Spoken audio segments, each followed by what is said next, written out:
Cambridge English, IELTS 11, Tests 1 to 4. Published by Cambridge University Press and Cambridge English Language Assessment 2016.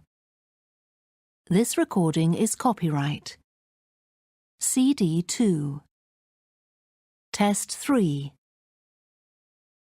You will hear a number of different recordings, and you will have to answer questions on what you hear. There will be time for you to read the instructions and questions, and you will have a chance to check your work. All the recordings will be played once only. The test is in 4 sections. At the end of the test, you will be given 10 minutes to transfer your answers to an answer sheet. Now turn to Section 1. Section 1. You will hear a woman telephoning a tourist office to ask about free activities. First, you have some time to look at questions 1 to 6.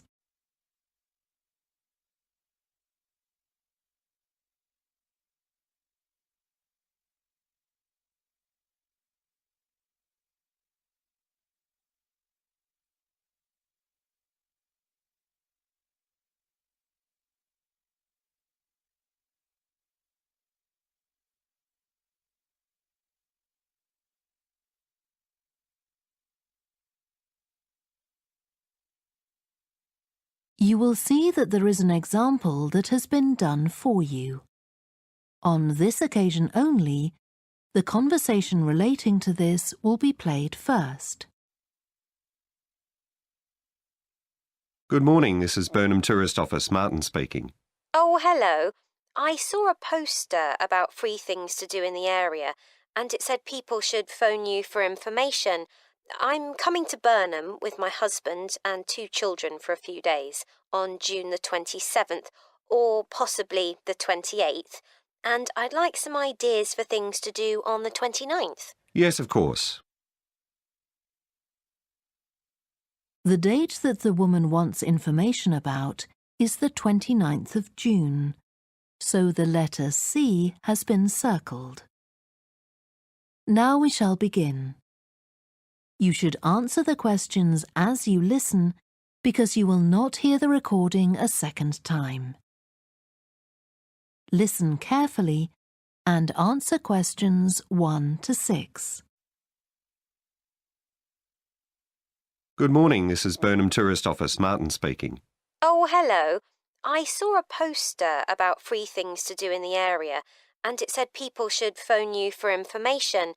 I'm coming to Burnham with my husband and 2 children for a few days on June the 27th, or possibly the 28th, and I'd like some ideas for things to do on the 29th. Yes, of course. OK. Then let's start with a couple of events especially for children. The art gallery is holding an event called Family Welcome that day, when there are activities and trails to use throughout the gallery. That sounds interesting. What time does it start? The gallery opens at 10 and the Family Welcome event runs from 10:30 until 2 o'clock. The gallery stays open until 5, and several times during the day they're going to show a short film that the gallery has produced. It demonstrates how ceramics are made, and there'll be equipment and materials for children to have a go themselves. Last time they ran the event there was a film about painting, which went down very well with the children, and they're now working on one about sculpture. I like the sound of that. And what other events happen in Burnham? Well, do you all enjoy listening to music? Oh, yes. Well, there are several free concerts taking place at different times, 1 or 2 in the morning, the majority at lunchtime and a couple in the evening, and they range from pop music to Latin American. The Latin American could be fun. What time is that? It's being repeated several times in different places. They're performing in the Central Library at 1 o'clock, then at 4 it's in the City Museum, and in the evening at 7:30 there's a longer concert in the theatre. Right. I'll suggest that to the rest of the family. Something else you might be interested in is the boat race along the river. Oh, yes. Do tell me about that. The race starts at Offord Marina to the north of Burnham and goes as far as Summer Pool. The best place to watch it from is Charlesworth Bridge, though that does get rather crowded. And who's taking part? Well, local boat clubs, but the standard is very high. One of them came first in the West of England Regional Championship in May this year. It was the first time a team from Burnham has won. It means that next year they'll be representing the region in the National Championship. Before you hear the rest of the conversation, you have some time to look at questions 7 to 10.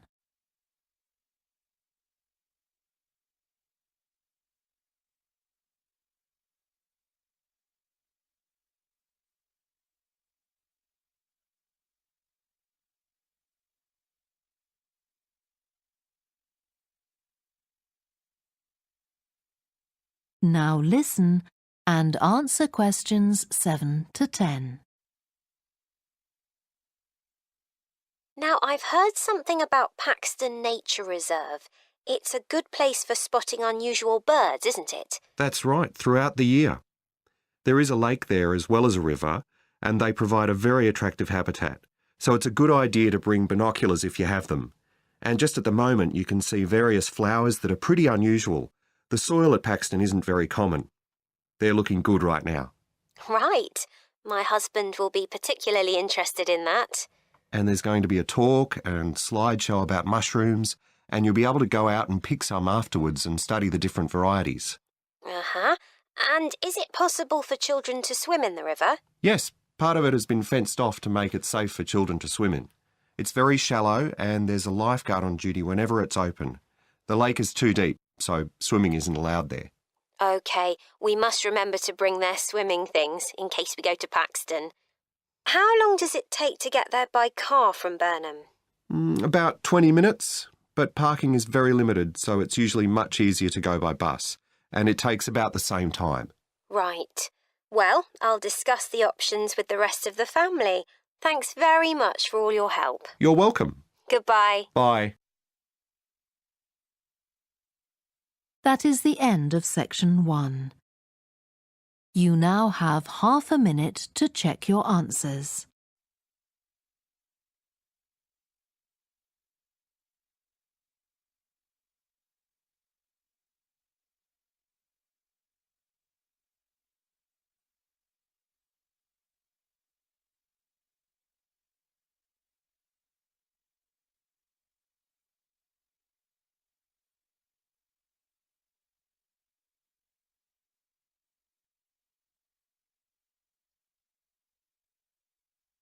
Now turn to section 2. Recording 64. You will hear a guide at an outdoor sculpture park talking to a group of visitors. First, you have some time to look at questions 11 to 16.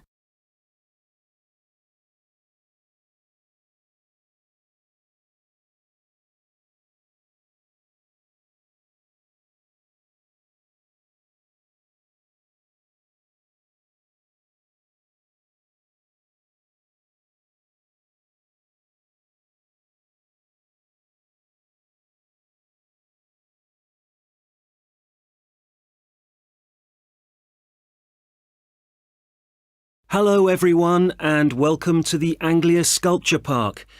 Right, well, the idea behind the sculpture park is that it's a place where works of art such as large sculptures and carvings can be displayed out of doors in a natural setting. As you'll have noticed when you drove here, most of the land around the park is farmland. The park itself belonged to a family called the De Quinces, who had made a lot of money from manufacturing farm machinery and who also owned substantial stretches of forest land to the north of the park. They built a house in the centre of the park, not far from where we're standing now, but this burnt down in 1980 and the De Quinces then sold the land. The Anglia Sculpture Park isn't the only one in the country. Several of the London parks sometimes display contemporary sculptures, and there are a couple of other permanent sculpture parks in England. But we're unique in that some of our sculptures were actually created for the sites they occupy here, and we also show sculptures by a wider range of artists than anywhere else in the country. For example, at present we have an exhibition by Joe Tremaine of what he calls burnt sculptures. These are wood and stone sculptures that he's carved and marked with fire to illustrate the ferocity and intensity of the forces that have shaped our planet over millions of years. They look really dramatic in this rural setting. To see some of the sculptures, you'll need to follow the path alongside the lower lake. We had to renovate this after the lake overflowed its banks a couple of months ago and flooded the area. The water level's back to normal now, and you shouldn't have any trouble. The path's very level underfoot. You should be back at the visitor centre at about 4 o'clock. If you have time, it's worth taking a look at the centre itself. It's not possible to go upstairs at present, as builders are working there adding another floor, but the rest's well worth seeing. The architect was Guy King. He was actually born in this part of England, but he recently designed a museum in Canada that won a prize for innovation in public buildings. If you want to get something to eat when you get back, like a snack or a sandwich, the terrace room is currently closed, but you can go to the kiosk and buy something, then sit on one of the chairs overlooking the lower lake and enjoy the view as you're eating. Before you hear the rest of the conversation, you will have some time to look at the questions 17 to 20.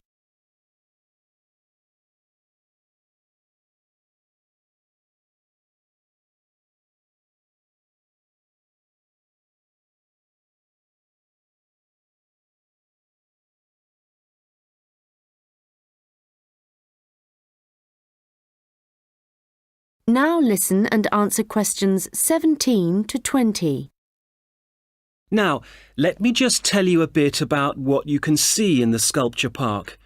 If you look at your map, you'll see the visitor centre, where we are now, at the bottom, just by the entrance. Since we only have an hour, you might not be able to get right around the park, but you can choose to visit some of the highlights. You might like to take a look at the Joe Tremaine sculptures, which are displayed on this side of the upper lake, just behind the education centre and near the bridge. They're really impressive, but please remember not to let your children climb on them. One of our most popular exhibitions is the Giorgio Catalucci bird sculptures. They're just across the bridge on the north side of the lower lake. I love the way they're scattered around in the long grass beside the lake, looking as if they're just about to take to their wings. You could also go to the garden gallery. It's on this side of the upper lake. From the visitor centre, you go to the education centre, then keep on along the path and you'll see it on your right. There's an exhibition of animal carvings there which is well worth a look. We also have the Longhouse. That's quite a walk. From here, you go to the bridge and then turn left on the other side. Soon you'll see a winding pathway going up towards the northern boundary of the park. Go up there and you'll find it at the top. They have some abstract metal sculptures that are well worth seeing if you have time. OK, well, now, if you... That is the end of section 2. You now have half a minute to check your answers.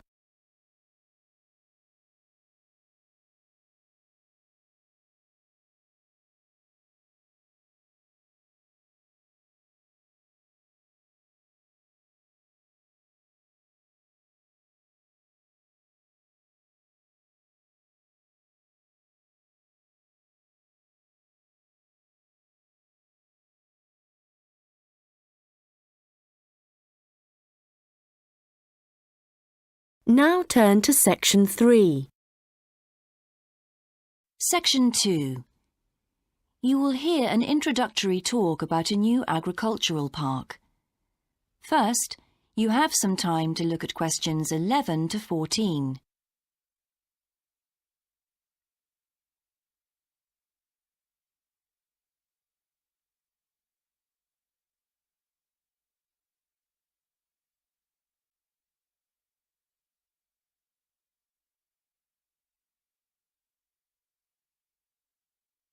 Now listen carefully and answer questions 11 to 14.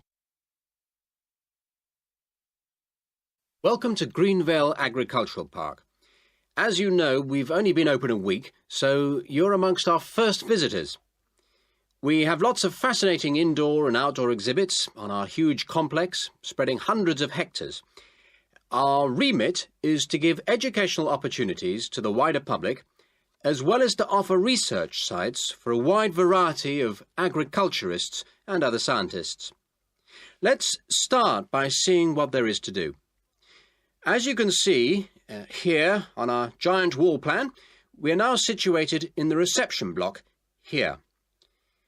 As you walk out of the main door into the park, there's a path you can follow. If you follow this route, you'll immediately come into the rare breeds section, where we keep a wide variety of animals, which I shall be telling you a little more about later.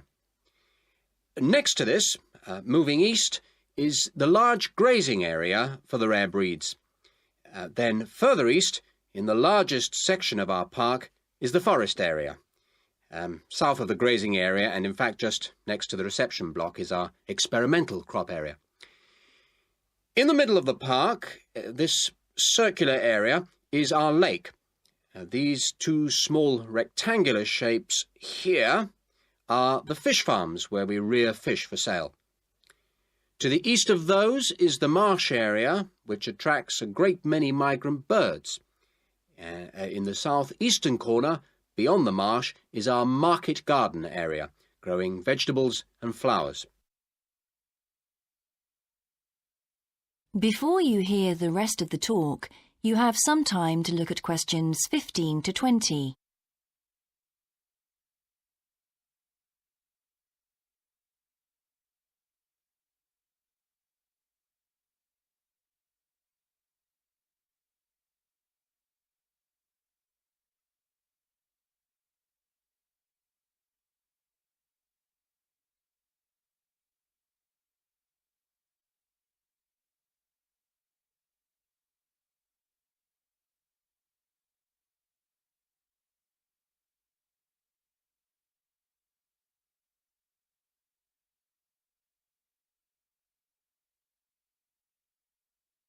Now listen and answer questions 15 to 20.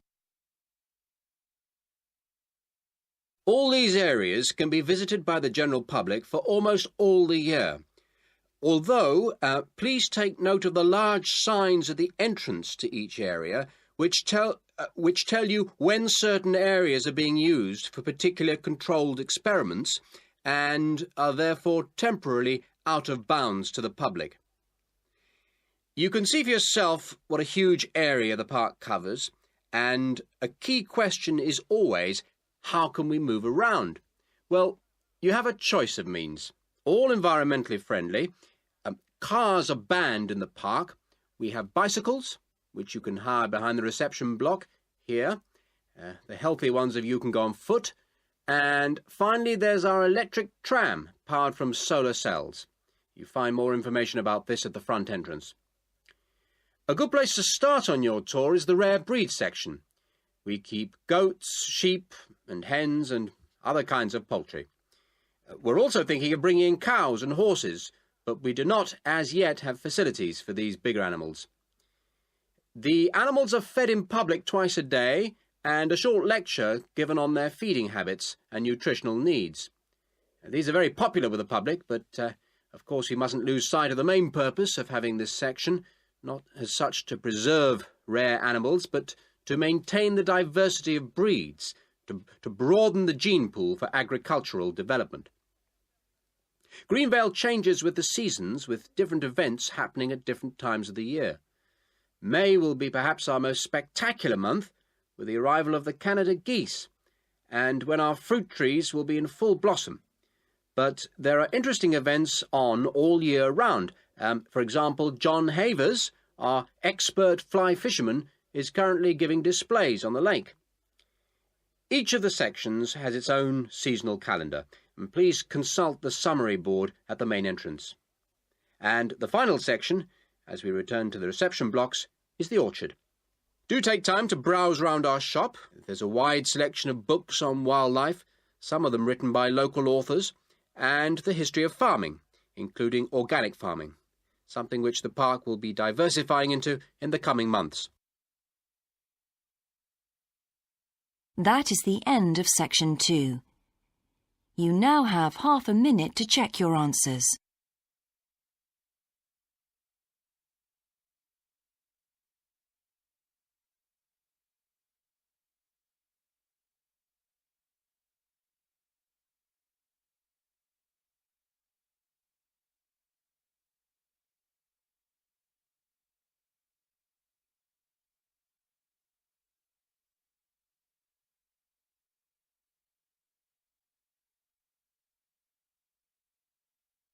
Now turn to section 3.